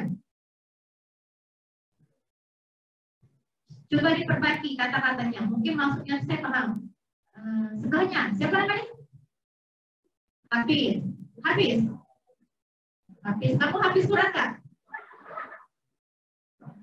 Insya Allah. Sudah hafal juz berapa aja? Belum hafal ya. Nanti dihafalkan ya, dimulai dari juz 30 ya. Kan cowok Hafiz namanya bagus. Apa Hafiz? Silakan Hafiz. Aduh.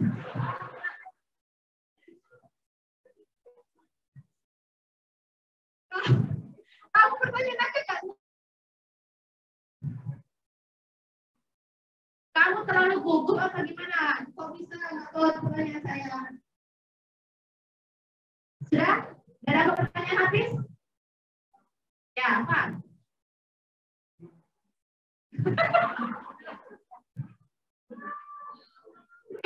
Aduh. Hafiz.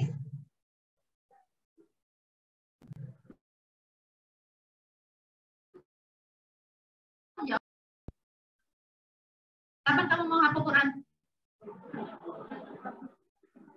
Secepatnya ya.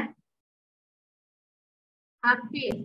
Saya tadi tanya, Pelajar 2 dan 0 tadi atau Brunner blend tadi, kan dia menghasilkan bikarbonat sama ada hormon uroplaster yang membantu pencernaan ya, proses pencernaan di usus.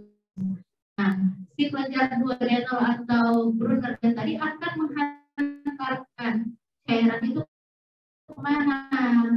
Tempat keluarnya kemana? Disitulah atau ada tempat penampungan lain yang nanti akan keluar ke dalam usus. Kemana dulu dia sebelum ke dalam rumen?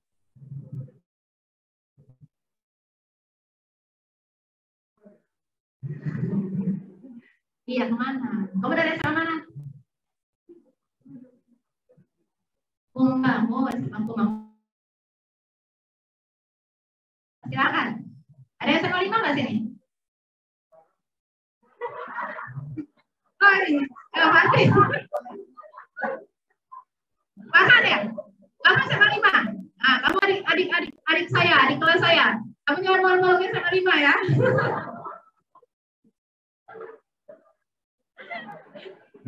Kamu habis melempar kan? Kamu nggak bisa jawab, Hafiz. Ya udah, aku Farhan. Siapa guru biologi kamu? Bukan Esa, bukan? Bukan Esa, bukan? Nah, bukan Esa itu CS sama saya, dan saya bilang, Farhan ini. Farhan, anak bagus kedokteran SMA 5. Terus IPA apa? IPA apa kamu? IPA 1. Itu pas saya dulunya. Ayo.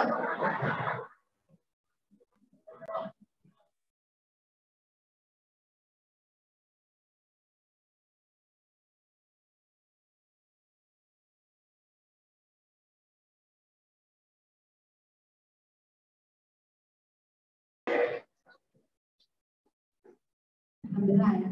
Nanti kamu, ya saya nggak jadi ngadu sama bukannya salah nih. Glandula intestinalis, habis itu baru nanti ke dalam lumen usus. Jadi memang dia tadi kan ada kelenjar Brunner itu menembus muscularis mucosa, kemudian nanti baru ke kelenjar intestinalis. Nah tadi beda dengan ilium tadi apa? Ciri khas ilium tadi, kan ilium itu makin semakin ke belakang, dia itu filinya semakin pendek dan dia memiliki pair page. Nah, pair page ini letaknya dari tunika lamina propria yang kadang sampai ke tunika submukosa. Ya, seperti itu. Habis kamu sudah sama saya ya, kamu lempar-lempar saja nih ya. Kita lanjut lagi.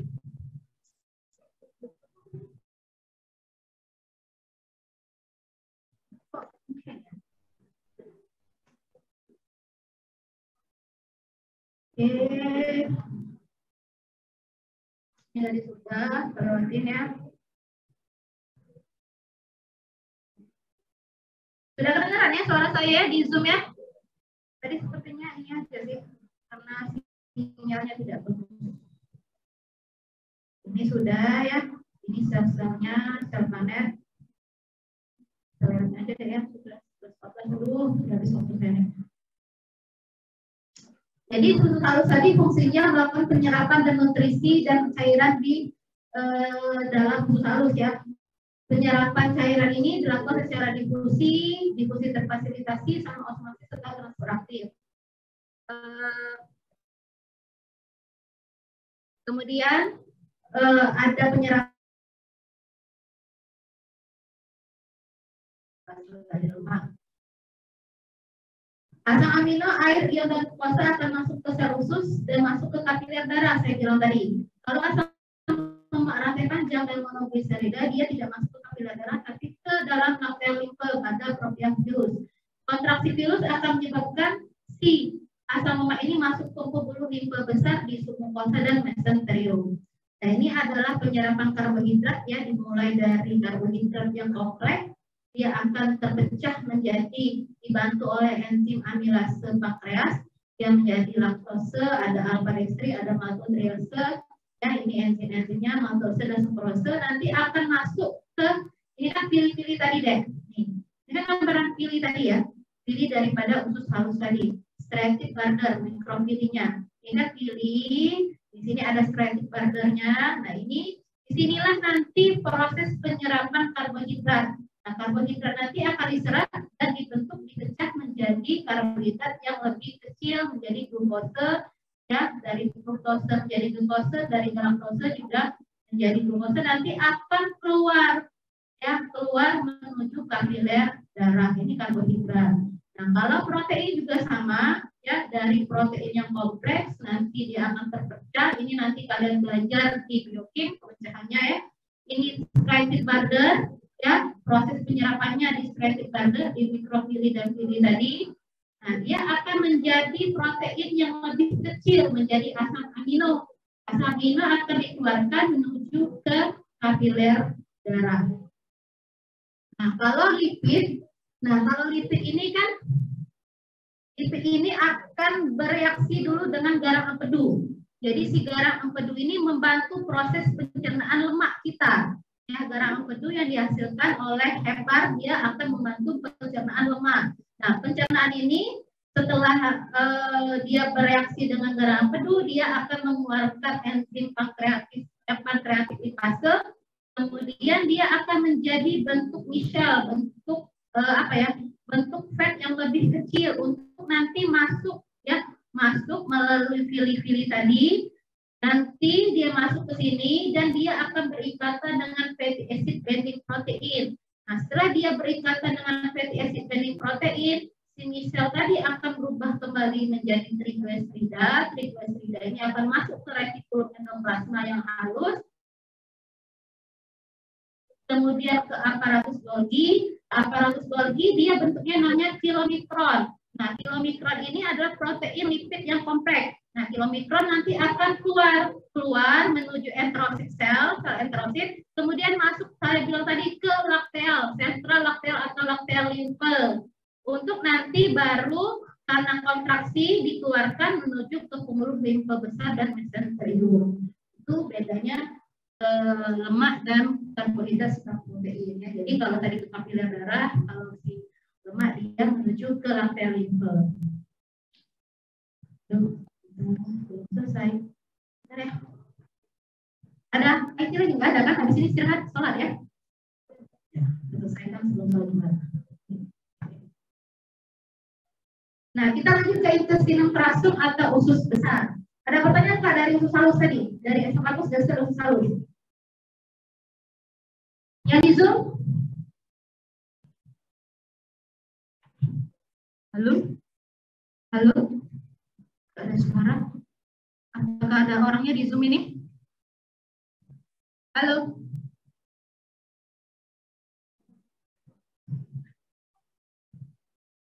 Hairan Pamim, mana orangnya? Hairan.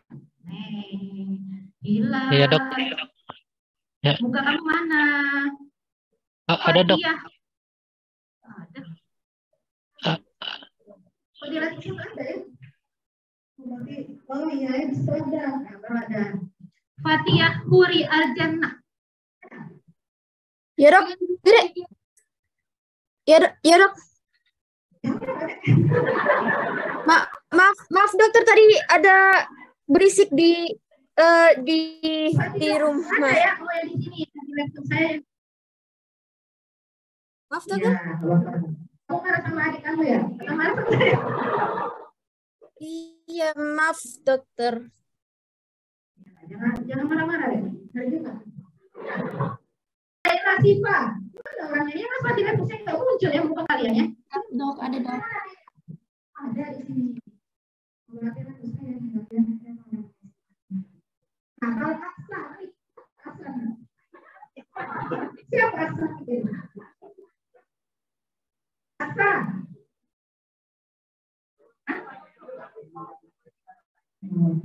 Di satunya mana? Aksa satunya lagi mana Aksa? Aksa nih? Halo? Halo, Aksa? Di mana? Ya dok. Halo? Ya dok. Mana muka kamu? Gimana sih, mana sih? Kamu kok kenapa dulu di pas ini? Error ya? Mana Aksa? Coba. Kamu reskan. Dok, sebentar dok. Zoom saya yang untuk cam terkeluar dok. Ini Zoom untuk mic dok. Aduh, kok repot banget kamu ya? Kenapa seperti itu? Coba masuk kali. Muhammad apa nih? Si Muhammad Hamid apa nih? Ini bagiannya. Nah, hilang ya. Muhammad Haris ini ya. Nah, gimana dong ya? Izin ke belakang. Belakang mana? Masa?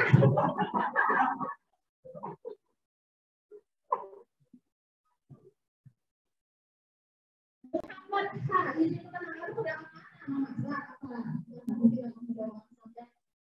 Coba lagi. Muhammad Haris mana nih?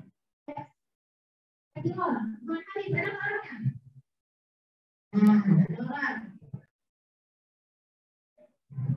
Hadiah Nabila ada. YouTube-nya ada. Orangnya mana? Coba lagi. Kalau mau Hadiah Nabila. Hadiah Nabila. Nah, jangan-jangan videonya nih. Hadiah Nabila.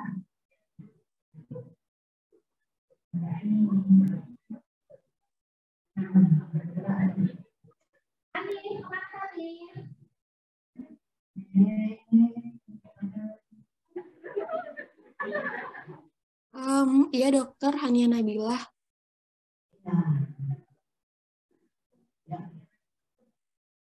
Baru muncul semua ya? Baru muncul semua. Tadi kemana? Ini banyak sekali. Waduh. Nanti tiga. Belum gas haji. Ada orang siapa kamu? Nah, nggak ada orangnya nih. Muhammad bukan. Ya, muncul. Memang tidak ada orangnya. David tidak mana orangnya? David tidak.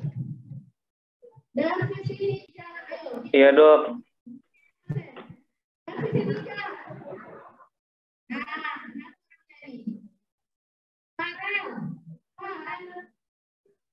Ya dok.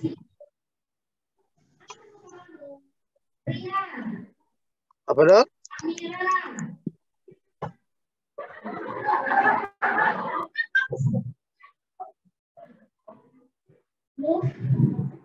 Brian mana Brian?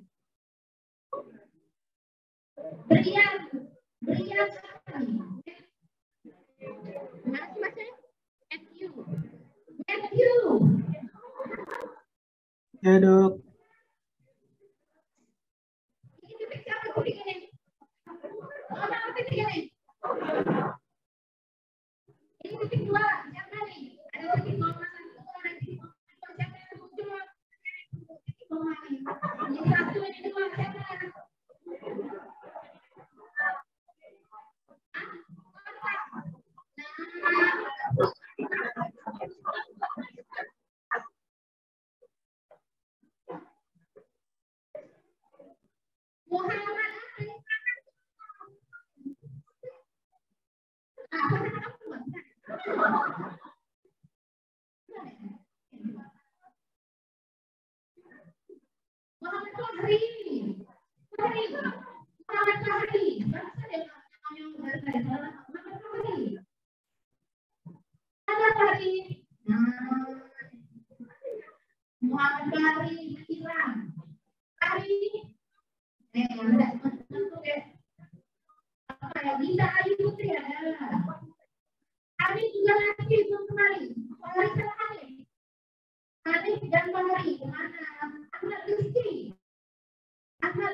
Iya dok.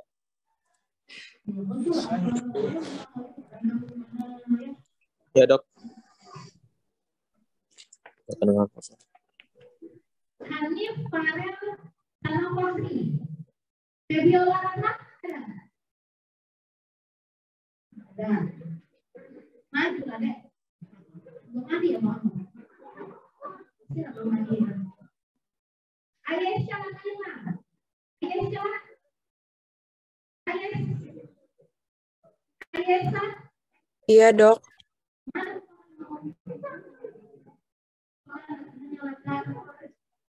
Ahmad Rizky.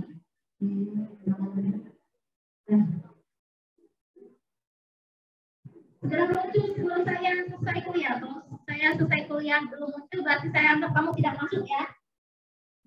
Ah, Farel, Arta Yoga, dari tadi dipanggil-panggil nggak masuk. Iya dokter, ya dokter. Ya, kamu kemana? Ini lagi jalan ke masjid dokter. Oh, sholat. Iya dokter. Jam berapa namanya azan? Biasa kan jam 12 azan. Sudah, pokoknya Hanif bilang, mana Hanif belum ya? Hanif belum muncul. Kamu mau di mobil kek, mau ke toilet kek, kamu buka video kamu ya. Lanjut, kita ke sinum rasum ya. Tadi terletak di antara ujung akhir ilium dan anus. Intesinum rasum ini lebih pendek dan berkelok. Nah, pada intesinum rasum yaitu sudah tidak ada lagi plica circularis sama virusnya tidak ada. Jadi bagian lumennya itu lebih halus karena tidak ada lagi tonjolan. Epitelnya sama, kolumner selapis, masih ada kelenjar usus atau glandula intestinalisnya masih ada, terdiri ada sel absorptif sama sel goblet juga ada, plica circularis sama virus sudah tidak ada lagi. Di bagian lamina propria juga terdapat agregat lobulus simpatik atau Peyerpage, kemudian ada lapisan muscularis mucosa. Tunika submukosanya terdiri dari jaringan ikat, pembuluh darah dan saraf sama seperti yang sebelumnya. Kemudian ada muscularis externa, bagian dalam bersifat sirkuler, bagian luar bersifat longitudinal. Nah, bagian luar ini nanti akan membentuk pita longitudinal yang lebar, disebut nama taenia coli. Jadi di muscularis externanya ada ciri khasnya, ada taenia coli kalau di usus besar. Kemudian tunika serosanya sama ya. Jaringan ikat dilapisi oleh mesotelium, kecuali jaringan kolon ascendens sama descendens dia bersifat retroperitoneal sehingga dia hanya terdiri dari jaringan ikat saja, tunika apefisial, hanya semua tunika serosa. Nah, ini gambarannya. Jadi ini lumennya, ini adalah epitelnya masih kolumner simplex. Nah, kelenjar intestinalnya ini ya. Kelenjar intestinal sama terdapat di lamina propria, ini adalah muscularis mucosa. Nah, ini kemudian adalah tunika submucosa, ada jaringan ikat, pembuluh darah dan sarafnya. Kemudian ini adalah lapisan ototnya, ya. Di bagian dalam dia sirkuler, nah di bagian luar ini yang namanya taenia coli deh, yang seperti tonjolan ini. Jadi otot bagian paling luar longitudinal dia akan membesar seperti tonjolan, itu namanya taenia coli. Nah, kemudian ini adalah tunika serosanya. Nah, ini gambarannya ya, sama sih sebenarnya. Nah, ini glandula intestinalisnya. Ini ada yang bagian putih-putih ini ya, ini kan epitel kolumner. Nah, di bagian bawahnya, di bagian basalnya itu ada banyak sekali sel goblet. Ya. Ini ada limfatik nodul ya. Kalau ileum tadi terbentuk khas Peyerpage, kalau ini tidak terlalu tampak Peyerpage-nya, tapi tetap ada limfatik nodul di lamina proprianya. Ini adalah muscularis mucosa, ya. Kemudian ini adalah tunika submucosanya, ya. Kemudian di sini ada mesenteric plexus atau plexus mesentericus yang berada di antara otot sirkuler dan longitudinal. Ini namanya taenia colinya, ya.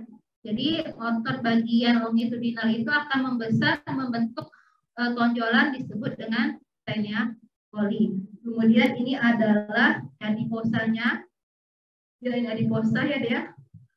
Ini adalah tunika serosa, jaringan ikat di pinggir-pinggirnya. Ini ada pembuluh darah. Di sini adalah mesoteliumnya, selapis sel epitel gepeng. Oke. Ini juga adiposa ya deh ya. Ini adiposa, gambar adiposa seperti ini.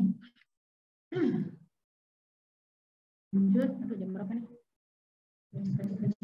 Jadi kalau usus besar itu menyerap air dan elektrolit atau mineral dari bahan yang tidak dicerna. Jadi makanan tadi kan sudah diabsorpsi di usus halus, sudah ada protein, karbohidrat sama lemak yang sudah bisa dicerna. Yang nanti akan dihantarkan ke papiller darah dan pembuluh limfe. Nah, sisa makanan yang tidak tercerna menjadi residu makanan itu akan diserap oleh usus besar cairannya sehingga nanti akan dikeluarkan melalui anus dalam bentuk feses kita.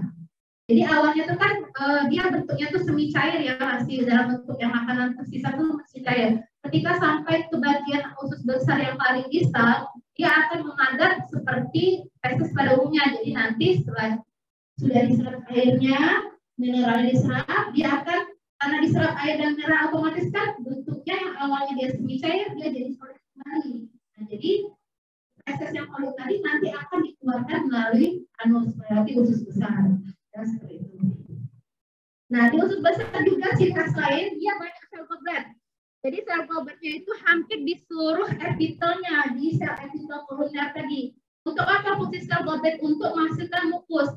sehingga lumen usus besar itu pada saat mengeluarkan feses dia tidak akan mengalami gesekan karena ada sel goblet tadi, ya, sehingga fesesnya mudah keluar.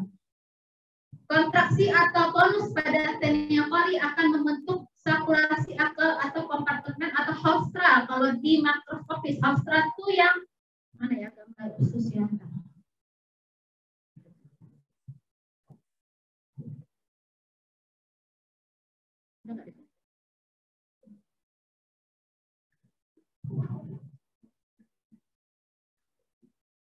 Nah ini haustra tuh deh. Nih, ini namanya haustra. Ini akibat bentuk dari tania coli tadi, ya. Ya, nanti kalau kalian ditanya haustra apa, itulah haustra. Haustra.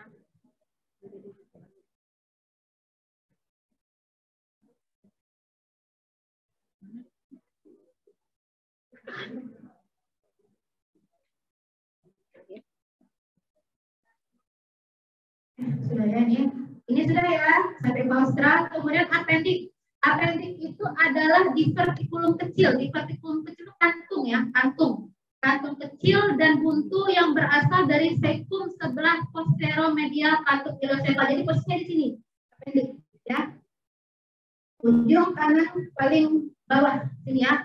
Appendicitis kalau misalnya kalau usus buntu itu dari appendix vermiformis yang karena dia saluran buntu ya. Nah, ketika saluran buntu itu tersumbat, nah itu jadi terjadi peradangan pada appendix. Nah, ciri khasnya apa? Epitelnya sama, epitel columnar lapis, kemudian sel gobletnya juga banyak di sini yang putih-putih ini. Kemudian di sini juga ada kelenjar intestinal atau glandula intestinalis, tapi dia lebih pendek. Yang lebih pendek dan berjauhan notanya, tidak rapat-rapat seperti yang di usus besar tadi ya. Bagian kolon tadi, nah ini pendek. Kemudian ciri khasnya lagi di bagian lamina propria dan tunica submucosa dia ada pair patch, hampir mirip ke ilium. Tapi kalau ilium tadi kan itu halus ada filinya, ada filusnya, ada microfilus. Kalau ini kan tidak ada, dia ada pair patch tapi epitelnya columnar simplex tanpa adanya filus dan tunica circularis. Jadi kosong seperti ini. Nah ini lumennya, ya ini adalah pair patch-nya. Ini, ya. Nah, kemudian sama ya ada outlet sirkuler sebelah dalam, longitudinal sebelah luar, ada plexus mesentericus ya atau plexus orba ya. Ini yang berada di antara kedua otot polos tadi. Kemudian ada tunica serosa sama ya. Tunica serosa jaringan ikat ditutup mesotelium dan ada adiposanya di sini. Itu adalah gambaran appendix vermiformis ya. Lanjut ke rektum. Rektum itu adalah daerah peralihan dari kolon ke anus. Histologi rektum sama seperti kolon, jadi sama ya seperti kolon. Jadi saya bahas lagi karena dia sama dari tunica mucosa sampai yang sama ya. Jadi epitelnya kolomnya simplex, sel gobletnya banyak, kelenjar intestinalnya juga banyak, di lamina propria ada muscularis mucosanya. Kemudian ini ada tunica submucosa, ada pembuluh darah, ada pembuluh saraf, ada adiposa. Kemudian ada tunica muscularis atau muscularis eksterna, sirkuler dan longitudinal sebelah dalam, ada plexus mesentericus di antara kedua otot tersebut, dan di bagian luar itu ada tunica serosa yang berisi jaringan ikat dilapisi oleh epitelium dan adiposanya ada di situ. Nah, setelah sebelum ke anus, rektum itu ada daerah peralihan. Jadi ada 3 daerah peralihan ya kita tadi, esophagus, gastric juncture, gaster duodenum uberca, yang terakhir adalah anorectum uberca. Nah, daerah peralihannya ini apa? Sama, jadi transisi epitel. Epitel rektum tadi apa dulu? Kolumner, lapis, tanpa fili dan tunica circularis ya kalau rektum. Nah, beralih ke anus. Anus itu epitelnya adalah epitel squamous, kompleks, berkornifikasi karena anus kan sudah keluar itu akan menghadapi kulit. Jadi epitelnya ada lapisan epidermisnya, jadi ada squamous kompleks berkornifikasi ya. Kemudian lamina propria di rektum akan diganti dengan lamina propria canalis anus yang lebih padat. Jadi kan kalau rektum lamina proprianya tadi jaringan ikat longgar, kalau ini jaringan ikatnya lebih padat dan bersifat irregular. Kemudian di bagian itu ada plexus hemorrhoid internus vena. Jadi plexus hemorrhoid internus vena itu berada di kanalis anus.